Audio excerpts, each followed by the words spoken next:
The investment that the NIH makes is a terrific investment in our economy locally. The growth of the Buffalo Niagara Medical Campus is very much linked to the vibrant success that scientists on this campus have had in gaining NIH grants. And to the extent that those grants are not funded or the funding is slowed, the economic development will slow as well, and that's not a good thing for our region or the country. I know you all have recently seen the press where the economists are arguing about whether the sequestration has already had an effect on economic growth. Some say yes, some say it's too early. I can tell you unequivocally that sequestration has had an effect on scientific growth at Roswell Park, because we are already planning for reduced NIH funding, and our scientists are having to narrow the bounds of their research that is targeted at improving lives, finding cures, and coincidentally generates jobs. So it's a critical time. I really appreciate you all joining us here today to learn more about this issue. And we have several other individuals, great scientists and supporters of science. And it gives me great pleasure now to introduce Dr. Ned Latman, CEO of the Hauptmann Woodward Institute, for his comments. Dr. Latman? Building a health research system is not like building the interstate highway system. Once the capital outlay for roadways is finished, expenses decrease because maintenance is a lot cheaper than de novo construction. And we can live with potholes, and in fact we do. In health-related research, we are always in construction mode, setting out in new directions with brand new ideas, technologies, and equipment. A system like this desperately needs long-term commitment and consistency.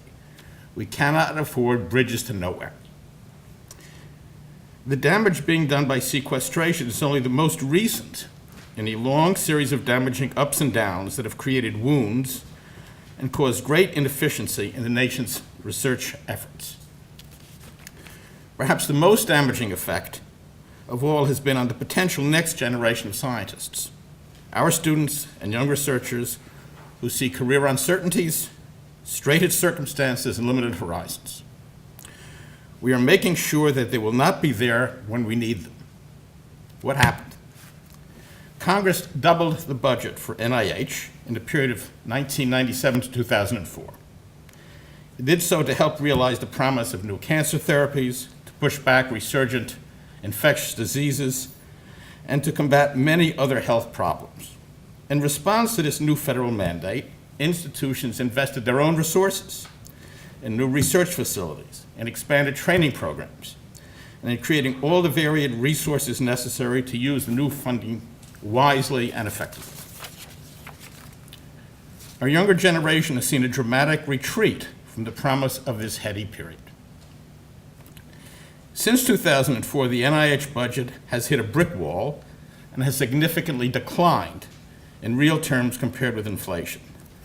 This has had profound consequences. In 1997, the success rate for NIH research project grants was about 31%. In 2012, that number was cut almost in half to 17%.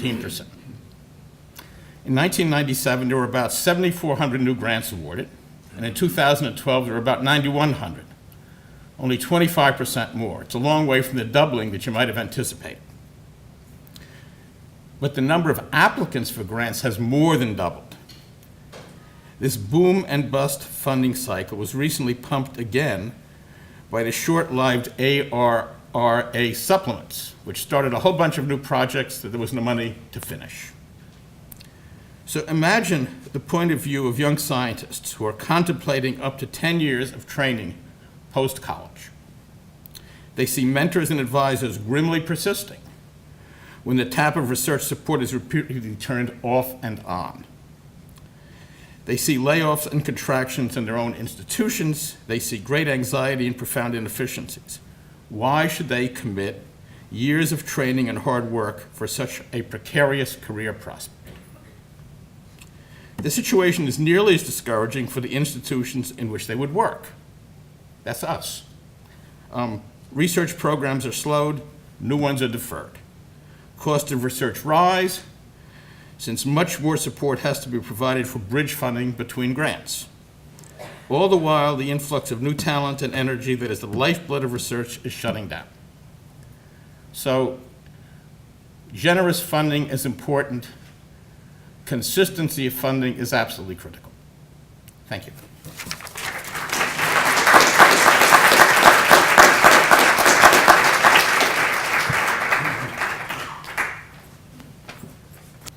At the CTRC, UB's physician scientists conduct research upstairs and see patients downstairs and participate with the clinicians at Kaleida in the Gates Vascular Institute.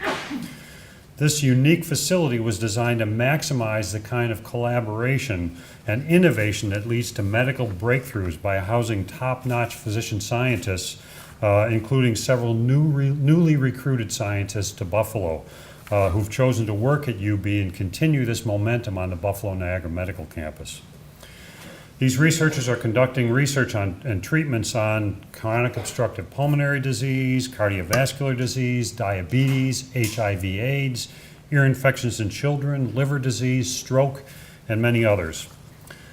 But research support for these devastating, costly diseases depends on federal funding, the single most important driver of the development of new drugs, new preventions, and better and cheaper health care. Over the past 5 years, research expenditures at UB have averaged $350 million a year, and a significant fraction of this is from the National Institutes of Health for biomedical research. Sequestration will have a devastating effect on biomedical research at UB and at institutions throughout the country. Projects on the development of new drugs and new preventions and healthcare improvements will slow down and stop altogether, some of them. Jobs, as Dr. Trump pointed out, will also be affected. Every research award to UB supports up to 7 or 8 additional jobs. So these are jobs in Buffalo that will be in jeopardy as a result of sequestration and these budget cuts. The cuts will have the harshest effect on young researchers, Dr. Lappman pointed out. Cuts in research funding will drive our students and trainees out of careers in biomedical research. The country can lose a whole generation of researchers in the next 5 to 10 years. And once the research infrastructure is lost, it'll take decades to rebuild this infrastructure, even if funding is restored. Ironically and tragically, as sequestration seeks to cut costs, the net effect of this action is costly beyond imagination. By slowing or halting progress in studying costly diseases like Alzheimer's disease, cardiovascular disease, cancer, chronic lung diseases as examples, the lack of advances in developing effective treatments for these diseases will cost the country billions of dollars in the coming decades. This cost is simply too high, and I urge our representatives not to cut research funding that is a fundamental basis for the global advancement of human health and welfare. Thank you.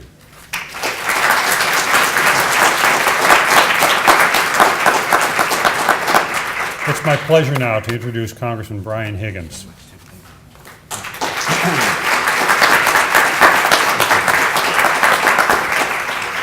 Well, because there's really not an eloquent or refined way of saying this, let me just throw it out there. The United States Congress has failed you. The United States Congress has failed to meet its obligation to the American people. And sequestration is a word that originates out of Washington. But what it really means is failure. Failure to meet its obligations to our society.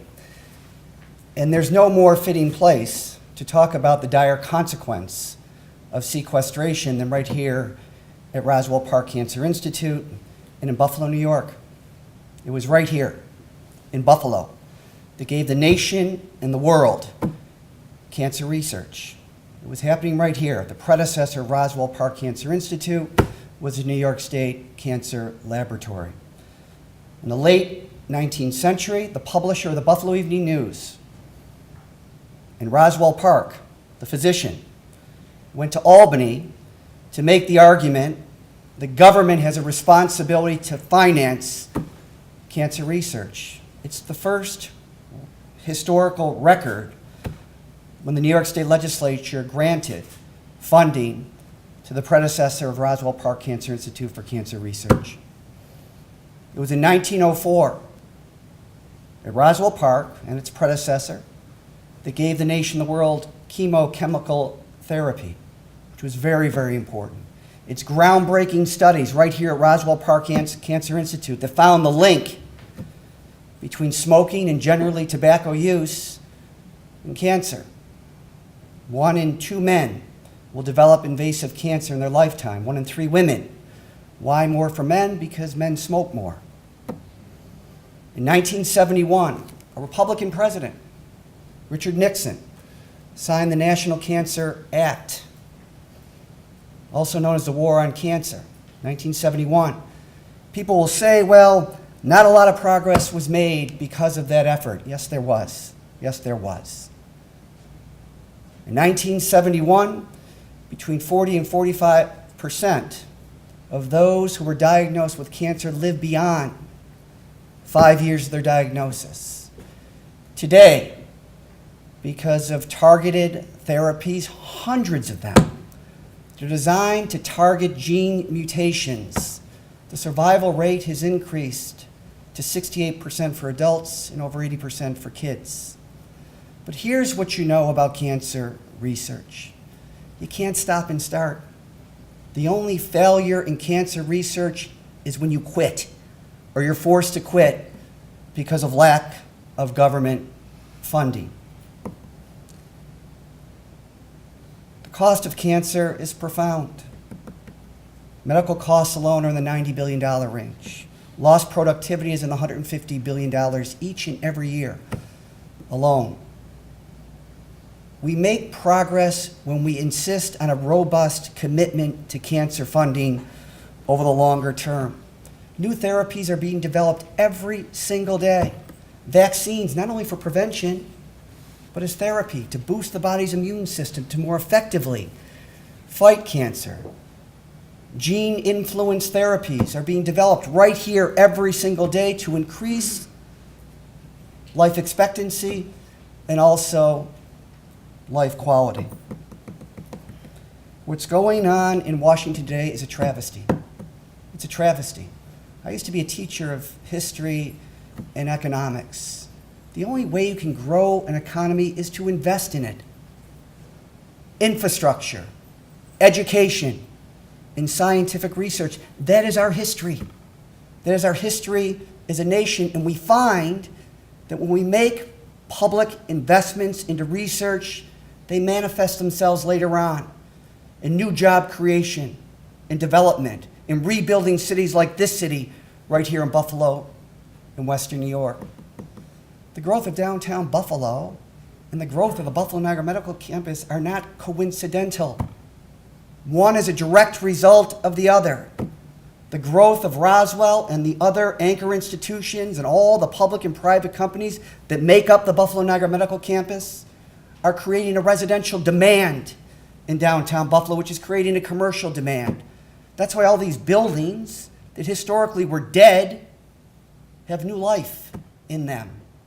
There's a dynamic new economy growing up out of the life sciences right here in Buffalo and Western New York. You take what's happened here and what could happen here, and you multiply that throughout the nation, it's a whole new ballgame. America begins to resume its role as a leader in economic development, scientific research, and in particular, cancer research. So what does sequestration mean? It means that if you're diagnosed at Roswell Park Cancer Institute with late-stage cancer, you don't have the luxury of time. While more people are living with cancer than are dying from cancer, those who are living with cancer aren't cured. They're just waiting for the next promising therapy to come along in a clinical trial so that they can extend their life and extend the quality of their lives. All of us know somebody who is afflicted with cancer. We have an obligation as a nation to do much, much better. You can't let Congress off the hook. This is why people hate Congress. And their disdain is justified. A recent poll had Congress, head lice was more popular than Congress. You can't make this up. But I was telling Dr. Trump, I had an opportunity to spend time with Dr. Harold Varmus. He heads the National Cancer Institute in Washington, used to be head of the National Institutes of Health.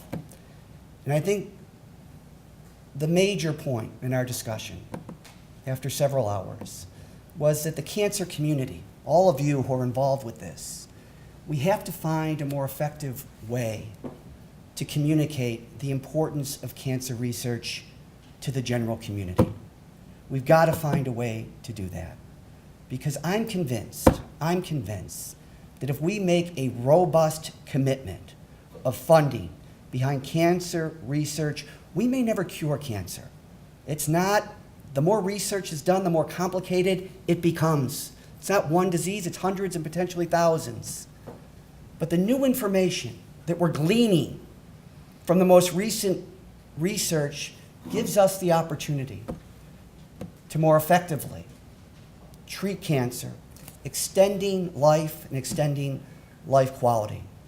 This is an urgent call, an urgent reminder that all of you, despite the extraordinary work that you do and the research that you're conducting and the promising results that gives us potentially, you have to go a little bit further. You have to help everybody understand in the lay community what's at stake here. You know, one of the things that was so compelling to me, I read a research paper that said that less than 10% of cancer deaths are attributed to the original tumor. It's when cancer advances, when it grows, when it metastasizes to an organ that you can't live without. That's when cancer becomes lethal. That's why early detection is important. That's why these targeted therapies are important, to stop cancer before it becomes deadly. As all of the previous speakers have said, and all of you know much better than I ever will, major progress has been made, but we still have a long way to go. Don't let Congress off the hook. Don't let them off the hook. And I will do everything I can to continue to advocate for cancer research, not only because it's good for the nation, it's good for those who are afflicted, those who love the afflicted, but also it's good for this economy right here in Buffalo and Western New York. Thank you very, very much for your commitment. This fight is only beginning.